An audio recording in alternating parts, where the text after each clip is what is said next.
इसलिए जो सिंह साहब कह रहे हैं, न कोई दुनिया की ताकत भारत को ईस्टर्न बॉर्डर पे न वेस्टर्न बॉर्डर पे भारत की न 1 इंच जमीन ले सकती है, न भारत में घुस सकती है।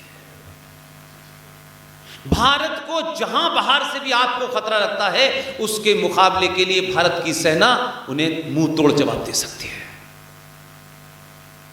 उसकी सैन्य शक्ति पे आपको कोई शक नहीं होना चाहिए। ये राफेल है, ये मिराज है, ये है, वो है, ये सब कुछ है। भारत को आज जो सबसे बड़ी बात, जो पुराने आर्मी चीफ थे मिस्टर रावत, जनरल रावत ने जो कहा था कि भारत 2.5 युद्ध में ग्रस्त है, क्योंकि वो आर्मी वाला है। अरे इसी देश में रहता है, इसी देश को देखता है, सब कुछ उनकी आंखों के अलग हो रहा है ऐसा नहीं, उनको सबको पता होता है, लेकिन वो बेचारे एक अपने डिसिप्लिन में होते हैं, इसलिए सिविलियन मैटर में दखल नहीं देते। भारत को इसके अस्तित्व से लेके आज तक अगर सबसे बड़ा खतरा है तो इसको थर्ड फ्रंट जो भारत के अंदर है, भारत के अंदर जो करोड़ों गद्दार हैं, जो अलग अलग शक्लों में हैं, वो यूनिवर्सिटीज में हैं, वो एंटरटेनमेंट में हैं, वो व्यवस्था में हैं, वो आईएएस में हैं, वो पीसीएस में हैं, वो जुडिशरी में हैं, वो प्रोफेशनल पिटिशनर हैं, और एक पूरा इकोसिस्टम बना हुआ है। जैसे ही कोई बुरहान वानी नाम का आदमी आतंकी मार दिया जाएगा, यकायक कुछ लोग उसकी सपोर्ट में दिल्ली में रैली निकालेंगे। कुछ मीडिया ये कहेगा कि देखिए गरीब बेचारा पोस्ट मास्टर का बेटा था। एक ऐसा नैरेटिव क्रिएट करते हैं कि भारतीय सेना ने कोई जघन्य अपराध किया है, किसी गरीब बेचारे को मार दिया है। इसलिए अफजल गुरु को फांसी देंगे तो कहेंगे कि अफजल गुरु जो था वो निर्दोष था, उसे भारत की जुडिशरी ने मार दिया।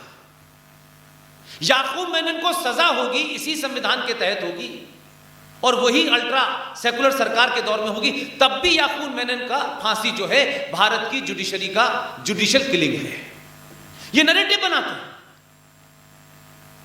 लेकिन इन्हीं युवाओं से पूछना चाहता हूं कि याकूब मेनन जिस दिन मरा था, सब जानते हैं कि उसने 1993 में क्या किया था। इसलिए आप फैसला करें, जो भाई भाई की बात करते हैं, हिंदू मुस्लिम एकता की बात करते हैं, यह मुमकिन ही नहीं है। इसका टेस्ट हम पिछले हजारों साल से दे रहे हैं। ये जो पूरी फहरिस्त गिनाई कि किसने मंदिर तोड़ा, फिर किसने बनाया, फिर किसने मंदिर तोड़ा, फिर किसने बनाया, चाहे वो काशी का हो, चाहे मथुरा का हो, चाहे अयोध्या का हो, चाहे 30-40 हजार मंदिर टूटे हो, ये किसने तोड़े भाई? जमीन नहीं मिल रही थी क्या उनको? मंदिरों को तोड़ने की वजह क्या थी? मंदिर सनातनी हिंदुओं के सम्मान का प्रतीक है।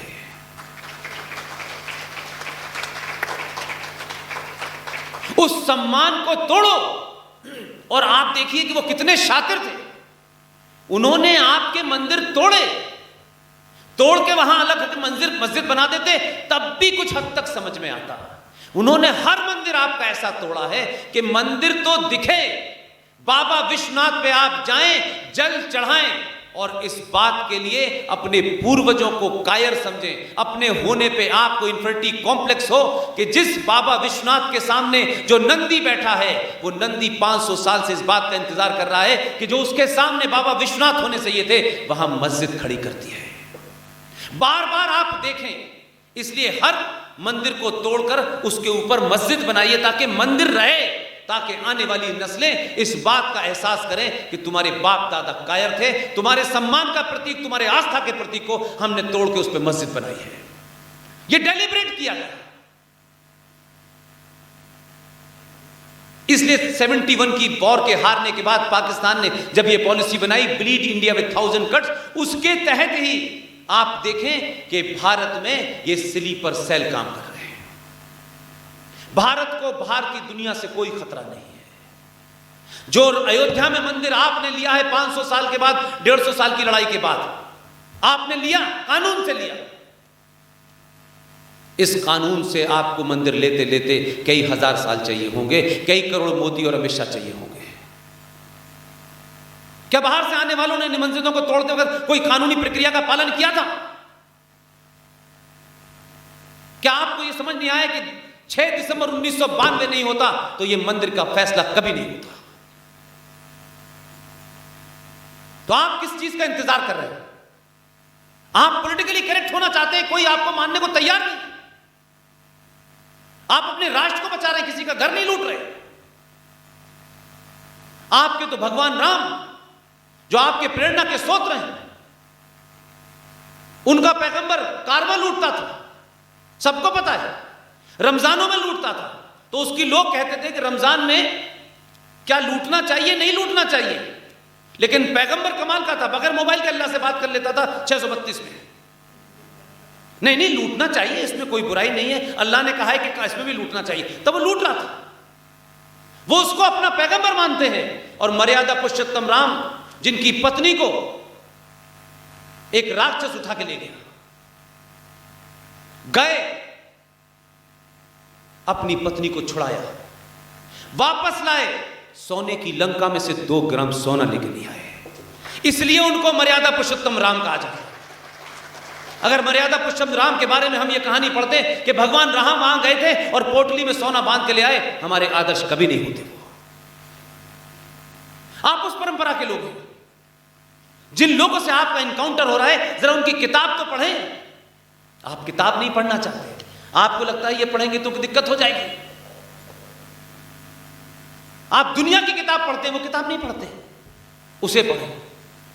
आजकल मैं कुछ कुछ बोलता हूं तो मेरे पास सवाल आते हैं, हम बहस के लिए तैयार हैं। मैंने कहा अल बगदादी से जाके पहले बहस करो, मुझसे क्या बहस कर रहे हो?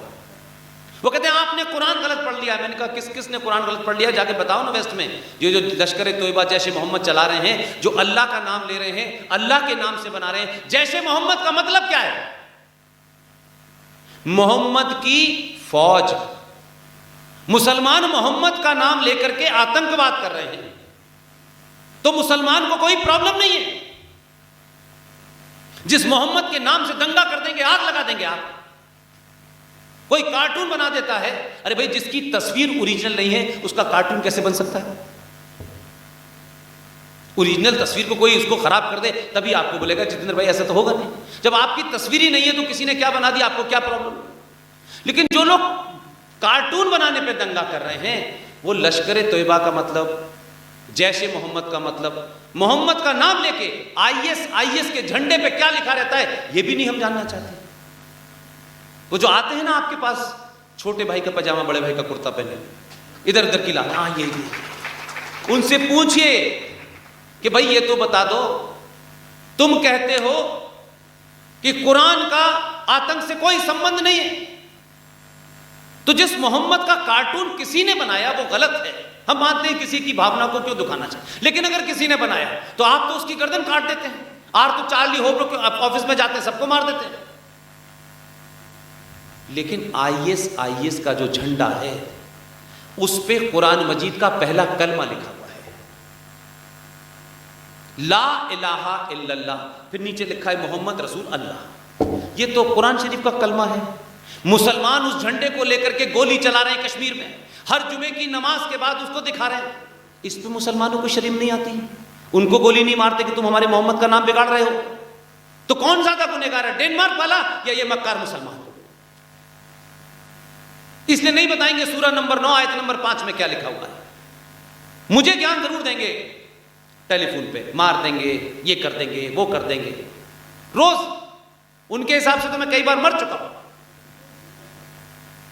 उसमें लाइन से पूरे किस जगह क्या क्या लिखा हुआ, उनकी किताब में, जिसे वो अपनी अंतिम किताब मानते हैं, कहते हैं इस किताब पे कोई डिबेट नहीं हो सकती, इसका नुक्ता जेर जबर ऊपर नीचे नहीं हो सकता। और उस फिलॉसफी को मानते हैं, अक्षर से मानते हैं। इसलिए कि आप बोलने से थोड़ा सा घबराते हैं, क्योंकि आपको ऐसा बता दिया गया है कि हिंदू सेकुलर रहेगा और वो मुसलमान रहेगा। आपको सेकुलर का मतलब बताया गया है अपने देवी देवताओं, अपने मंदिरों से दूर। आप सेकुलर हैं।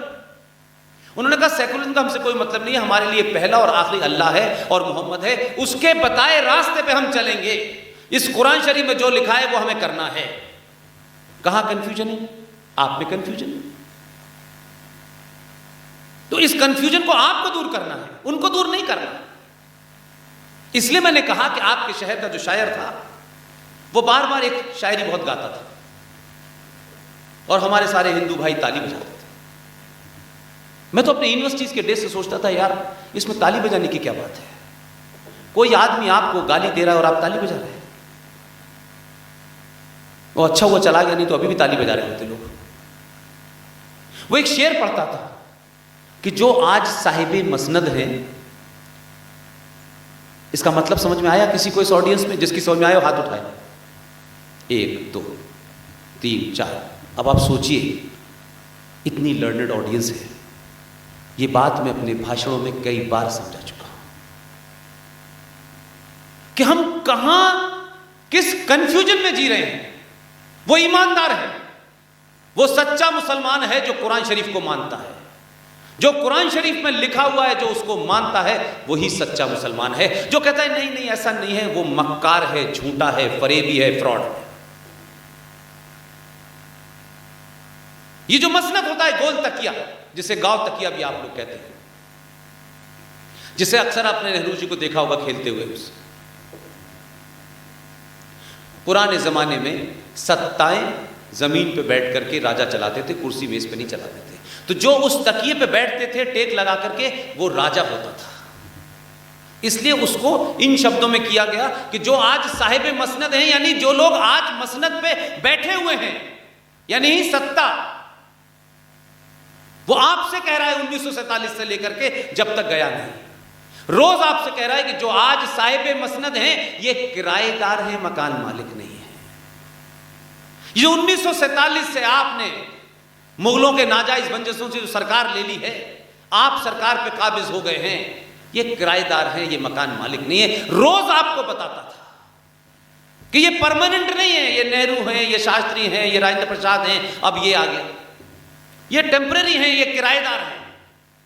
और उसके कहने का ये सबब था, कोई वजह थी, और वो वजह मैं आपके सामने रखता हूं, अपनी बात को समाप्त करूंगा। मुझे लगता है हॉल का समय न आगे बढ़ गया हो गई। 1923 में अंग्रेजों के जमाने होलकर साहब एक कानून बना, वक्फ property, and then it was amended in 1956। ना 1923 का पता, ना 56 का पता, समझ में आता है? हम लोगों को भी नहीं पता। फिर आप सोचिए कि 56 से वक्फ प्रॉपर्टी एक्ट, अयोध्या मूवमेंट के बाद 1991 में भारत की सत्ता पे पीवी नरसिम्हा राव थे।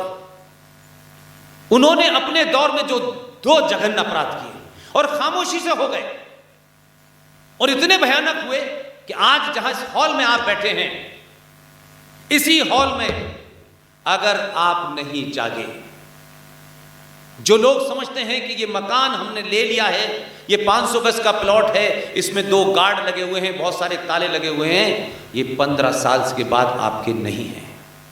और मैं ये किसी इल्यूजन में नहीं कह रहा, तथ्यों पे कह रहा हूं, फैक्ट पे कह रहा हूं, ये कोई आपको नहीं बताएगा। 10 से 15 साल के बाद आप कागज दिखाते रहिए, वो कागज मानने लायक ही नहीं है। भारत की संसद ने ऐसा कानून पास कर दिया है।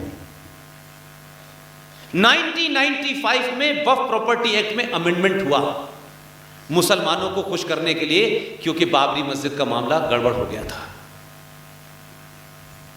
उस दरमियान में 3 ऐसे कानून बने जो इस देश के सनातनी, इस देश की हजारों साल पुरानी संस्कृति को नष्ट करने के लिए है। लेकिन क्योंकि उससे हमारा कोई फर्क, हम तो पेट्रोल के पैसे बढ़ने पे सड़क पे निकलते हैं, प्याज के दाम बढ़ जाने पे देश की सरकार गिराते हैं। हम वो लोग हैं भाई, ये राष्ट्र बचेगा या नहीं बचेगा इसमें इंटरेस्टेड नहीं, हमारा घर चला जाए। हमें तो कल कोई 2 रुपए किलो का चावल दे दे 6 महीने के लिए, हम उसे सरकार दे देंगे। यार कहां थे आप, कहां गए? 1991 में भारत के अंदर एक कानून बना जिसे हमारी टीम के विष्णु शंकर जैन ने चैलेंज किया है सुप्रीम कोर्ट में, और सुप्रीम कोर्ट ने हमारी बात सुनी और मान करके केंद्र सरकार को नोटिफाई किया है कि 4 हफ्ते में जवाब दें।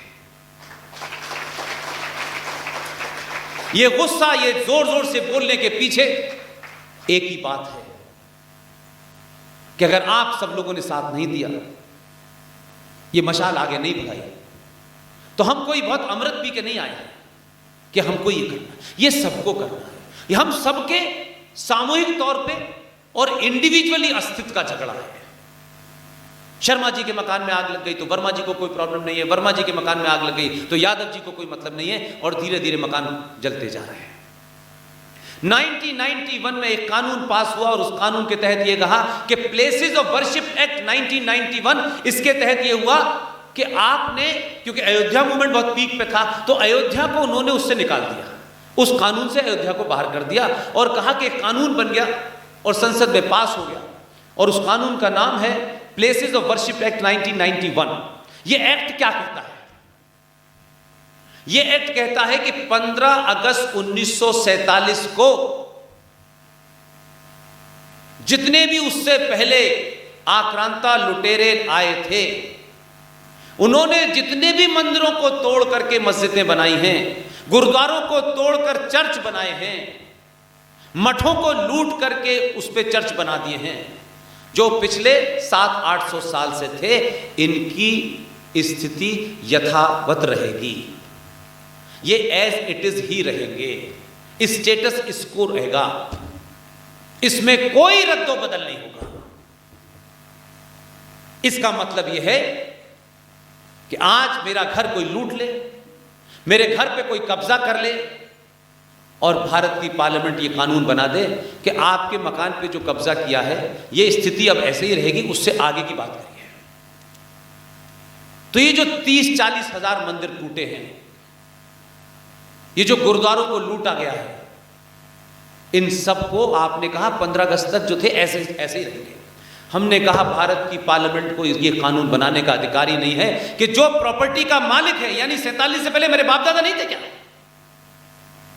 उनकी प्रॉपर्टी को किसी आक्रांता ने लूटा, उसने तोड़ा, उस पर कब्जा कर लिया। भारत की आजाद, सो कॉल्ड आजाद सरकार की एक जुडिशरी कहती है, पार्लियामेंट कहती है कि अब ये यथास्थिति रहेगी भाई, अब हम इसमें कुछ नहीं कर सकते। उसको चैलेंज किया। मुसलमानों को खुश करने के लिए 76 में इंदिरा गांधी ने भारत के संविधान में सेकुलर शब्द लाए, और फिर जब मुसलमान खुश नहीं हुए, तो वो खुशी होते नहीं, अल्लाह से नहीं खुश, अब मोहम्मद से नहीं खुश, तो हमसे क्या खुश होंगे वो।